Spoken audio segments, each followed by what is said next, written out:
Você deve ter observado as mudanças climáticas recentemente, atingindo a cidade de Picos, altas temperaturas. Agora, recentemente, Picos cravou a marca de 39,5 de temperatura, calorzão aqui na nossa cidade, nos termômetros. Não bastasse isso, baixa umidade de ar, tempo seco e, para fechar tudo, muitas queimadas.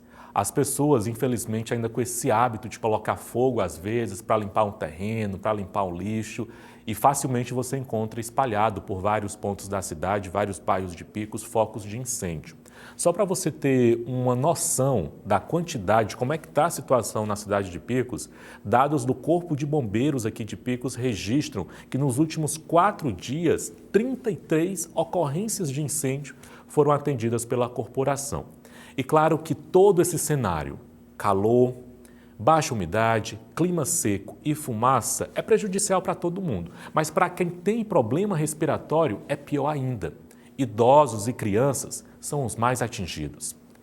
Para falar sobre esse assunto, estou recebendo ao vivo no estúdio do Jornal de Picos a médica otorrino, a doutora Francisca Madalena, que vai trazer informação para a gente sobre esse assunto. Doutora, boa tarde, seja bem-vinda ao Jornal de Picos. Boa tarde a toda a equipe, boa tarde a todos que nos assistem. Muito doutora, obrigada. Está quase que insuportável, né, respirar. A gente que não tem problema nenhum, a gente reclama, sente a garganta ardendo, o nariz ressecado, o olho ardendo. E para quem tem problema respiratório, idosos e crianças, é pior ainda. Para quem está acompanhando agora o Jornal de Picos, o que é que a gente pode fazer para tentar minimizar todo esse transtorno e esses problemas? Pois é, infelizmente, estamos vivendo agora nesse segundo semestre do ano, né? Essa situação difícil, como você colocou. Então, assim, as queimadas, elas vão causar realmente um prejuízo na nossa saúde de forma indireta ou direta, né? Indireta quando a gente agride o meio ambiente, prejudica aí o ecossistema, contribui aí para o efeito estufa, né? Um desequilíbrio no efeito estufa, enfim, no aquecimento global. E de forma direta, vai depender muitas vezes do material, da biomassa que está sendo queimada, da proximidade, da direção dos ventos, né, da questão da umidade, mas todos vão sentir algum grau de prejuízo na sua saúde. A queimada, ela é o quê? É uma produção, é uma combustão, né? Então você vai ter cinzas, você vai ter fuligem, né, que são aquelas partículas maiores ou menores, algumas vão se impregnar na nossa mucosa nasal, outras na garganta, e algumas podem chegar aos alvéolos pulmonares, à corrente sanguínea, né?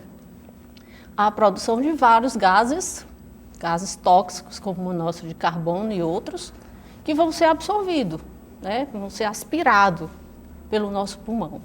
Então, vai depender, como eu disse, né, da distância, se você está mais próximo ou mais distante dos ventos. Né? Se você está mais próximo, você tem um risco maior, além das próprias queimaduras na pele, né? Então, assim, é desesperador muitas vezes, porque você não sabe o que fazer, né? Porque chega até você, independente de estar tão próximo ou não, alguns mais, outros menos. Então, é uma situação difícil. Diante, né, o que é que nós podemos fazer? Vai depender muito também dos sintomas, né? O que é que a gente pode fazer para amenizar? Vai depender, se você foi agredido, se você está apresentando sintomas, você precisa procurar um serviço de saúde. Um serviço de saúde mais próximo para ser avaliado, classificado e então receber aí o protocolo adequado. Às vezes precisa até ser transferido para um centro maior, né? Vai depender muito da sintomatologia, para ser classificado e receber o tratamento ideal. Em relação às queimadas, o que nós podemos fazer é assim, não provocar, né? Porque a queimada ela pode surgir de forma natural, como nós sabemos, ou, né, vamos dizer assim, de forma inadequada, né, provocada, né? Uma fogueira que ficou acesa, uma bituca de cigarro, ou mesmo, como você colocou, ainda uma prática comum, né, provocar para queimar lixo, para limpar restos de pastagem, né, para preparar para o novo plantio, ainda é uma prática comum na nossa região. Então, assim, o que a gente pode é somar, contribuindo, passando informação, né, de que não é legal, porque nós vamos ter um retorno em relação ao impacto da nossa saúde. Doutora, às vezes fica até difícil dormir à noite, né? Sim. A dificuldade para respirar, Sim. o clima seco, as altas temperaturas estão aí. Aí, às vezes, a gente recorre ao ar-condicionado, que deixa o ar ainda mais seco. Sim. Para a gente conseguir, por exemplo, tentar dormir melhor, ter uma noite de sono agradável diante dessa baixa umidade do ar, dessa fumaça que infelizmente existe, o que é que a gente pode fazer? Colocar, por exemplo, um balde com água no quarto resolve? Uma toalha molhada na cabeceira da cama pode ajudar também? Sim. A umidade é a quantidade de vapor de água, né, na atmosfera. Então, a gente precisa aumentar essa quantidade de água. E muitas vezes a gente liga o ar-condicionado, porque altas temperaturas, né, pede um ar-condicionado, uma central de ar que vai tirar mais água desse ambiente. Então, é isso. Eu gosto de chamar de vamos hidratar, né? Vamos nos hidratar, aumentando a ingesta de líquidos, procurar ter uma dieta mais leve, utilizar roupas mais adequadas, mas vamos hidratar o ambiente também, né? Que vem aí os umidificadores, aí nós temos vários no mercado, vem colocar, se você não tem o aparelho, não tem a condição de comprar, você né? vai colocar isso, uma bacia com água, vai molhar uma toalha, né, para compensar essa baixa umidade, né? E ainda a retirada, porque a central de ar vai tirar a água do ambiente, né? Então vai deixar o ambiente mais seco. Então, para ter um conforto e também para ajudar em relação à saúde, porque mucosa ressecada, isso é certo, né? Baixa umidade, em especial o nariz, né? Você vai sentir logo os olhos e o nariz. O nariz o muco, que normalmente a gente tem uma lubrificação nasal, tem um muco que tem função de proteção. Então, vai haver uma diminuição desse muco nasal. Então, a gente precisa também hidratar o nariz. Lavagem com soro? Solução fisiológica. E aí a gente tem diversas no mercado. Na apresentação, gel, líquido, spray, enfim, garrafinhas, importante. Então, hidratar, né? Aumentar a ingesta de água, hidratar o corpo, hidratar o ambiente, hidratar a mucosa nasal. A gente consegue perceber esses sinais, né, doutora? E Sim. quando a gente consegue sentir esse incômodo, a gente já procura uma forma de resolver. Mas Isso. às vezes uma criança, um recém-nascido, um idoso que depende de um adulto, é importante esse adulto ficar alerta. A lavagem nasal, por exemplo, com soro, o narizinho do bebê, é importante fazer, por exemplo, de forma periódica nesse período? Sim. Eu gosto de sempre passar essa informação para meus pacientes. Não há uma contraindicação, morou em picos, está indicado, em especial agora, nesse segundo semestre, está indicado o uso da solução fisiológica. Se é um bebê, você vai ter que saber a quantidade que você vai poder utilizar, por isso precisa da orientação médica, né? Se você está com secreção, você vai poder usar uma quantidade maior, vai poder usar uma garrafinha, enfim, você precisa individualizar, né? O tratamento ele é individualizado, mas sim, você pode utilizar independente da idade. E a solução fisiológica, né, que vai tirar aquela sensação de obstrução nasal, de narinas secas, que forma crostas até, né? A mucosa fica tão seca que forma crostas. E não só as crianças, até os adultos, muitas vezes incomodados, vão com a mão, né, que muitas vezes não está limpa, e retira essas crostas. E aí começa um processo inflamatório e às vezes abre portas para uma infecção secundária, né? Além de narina seca, você tem a garganta fica seca. O que uma garganta seca, uma mucosa seca, ela, vamos dizer assim, é mais vulnerável de uma inflamação e de uma infecção secundária. Então, termina aumentando realmente a procura nesse período por tratamentos relacionados a essa queixa, né? Garganta seca, dor na garganta, tosse, sangramento nasal também, que o sangramento nasal, basicamente, a gente só recebe aqui pacientes de sangramento no segundo semestre do ano. É o nosso dia a dia, né? E nos casos das fumaças, aí a situação é mais grave, porque pode ter até risco de morte.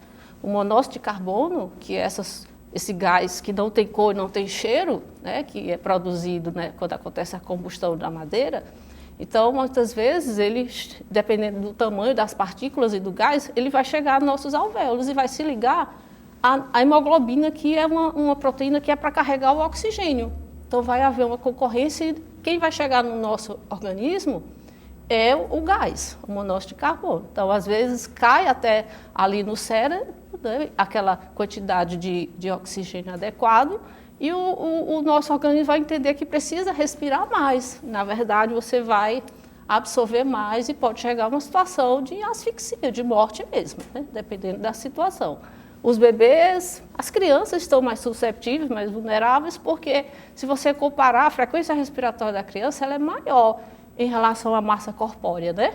Comparando com o adulto. Então, ela termina respirando e absorvendo mais essas substâncias tóxicas. Então, é certo, há estudos que comprovam, né, que as crianças, nos períodos de mais queimadas, elas procuram mais, né, os familiares que têm crianças sabem disso, eles procuram mais a emergência, né, em especial os que têm já doenças crônicas, como asma, por exemplo, né. Falando em asma, doutora, agora há pouco a gente falava da lavagem nasal. Nesse período do ano também é recomendado, por exemplo, para quem tem asma ou qualquer outro tipo de problema respiratório, Tabagista. de fazer a nebulização? De que se você tiver, por exemplo, a condição de ter aquele aparelhozinho que você compra na farmácia para fazer a nebulização, para tentar hidratar a garganta, o nariz, é indicado também? Em relação ao nariz, é a solução fisiológica. Seria o mais indicado. É o mais indicado, e não a nebulização, né? Em relação à garganta, é de fato aumentar a ingesta. O melhor hidratante para a garganta é água. Não tem nenhum outro que possa substituir, que seja tão bom quanto. Em relação a pulmão, né, sim, quem mais complica é quem já tem problema, né, respiratório, é quem já tem asma, por exemplo. Então, ele já tem a medicação dele, né, provavelmente, né? Então, pode ser que ele apresente ali uma agudização, uma crise. E muitas vezes, de fato, é necessário procurar urgência. Então, pode até ser fazer a nebulização com aquela medicação que já tem em casa, né, que já sabe que é a medicação correta, porque já foi prescrito, tá? E aí, muitas vezes, não é suficiente e há necessidade de procurar um serviço de urgência e emergência. Mas, se não, melhor procurar um serviço, porque você não tem como fazer a inalação se você não sabe qual é a medicação. Só o soro fisiológico provavelmente não vai resolver. Doutora, só para finalizar a nossa conversa tão rica de informação para quem está em casa agora acompanhando o Jornal de Picos, tem um fogo próximo da minha casa, muita fumaça, uma cortina de fumaça. Eu tenho um problema respiratório. O que é que eu posso fazer? Já chamei o corpo de bombeiros, está demorando um pouco. A minha casa está invadida com fumaça. A senhora, enquanto médica otorrina, uma máscara seria suficiente? Uma toalha molhada para tentar diminuir a ingestão de fumaça que eu vou levar para o meu organismo? O que é que eu posso fazer? Saio de casa e tento me proteger? É bem difícil. É uma situação realmente bem difícil. É de fato você tentar procurar aquela história da distância. Quanto mais distante, menos a absorção de substâncias, né? Menos risco. Então, é procurar realmente se afastar, né? Porque você não tem como controlar. Então, é se afastar, aumentar a ingesta de líquidos e procurar, né, um serviço de saúde mais próximo, caso esteja apresentando algum sintoma sugestivo de que absorveu essa substância além do que considerava, vamos dizer assim, normal. Se você apresenta, né, sinais como tosse, tontura, dor de cabeça, né, pode ser um sinal de que você realmente absorveu uma quantidade maior, né, dessas substâncias, né, dessas partículas, desses gases tóxicos. Então, é melhor procurar um serviço de urgência ou mesmo a unidade básica para receber a orientação e muitas vezes, às vezes, ser até referenciado para um serviço maior, né? Então, é uma situação difícil mesmo, porque a gente não tem o controle, né, sobre essas queimadas. Está feito o alerta, é importante esses cuidados que a doutora Francisca Madalena trouxe para a gente agora dentro do Jornal do Piauí, Jornal de Picos, perdão. Conversamos com a médica otorrino, trazendo informação para a gente sobre esse cenário que a gente infelizmente está vivenciando em Picos, muitas queimadas, muita fumaça, clima seco e é preciso seguir todas essas orientações. Doutora, queria agradecer a entrevista. Obrigada a você, Clébson, obrigada a todos. Boa tarde. Boa tarde.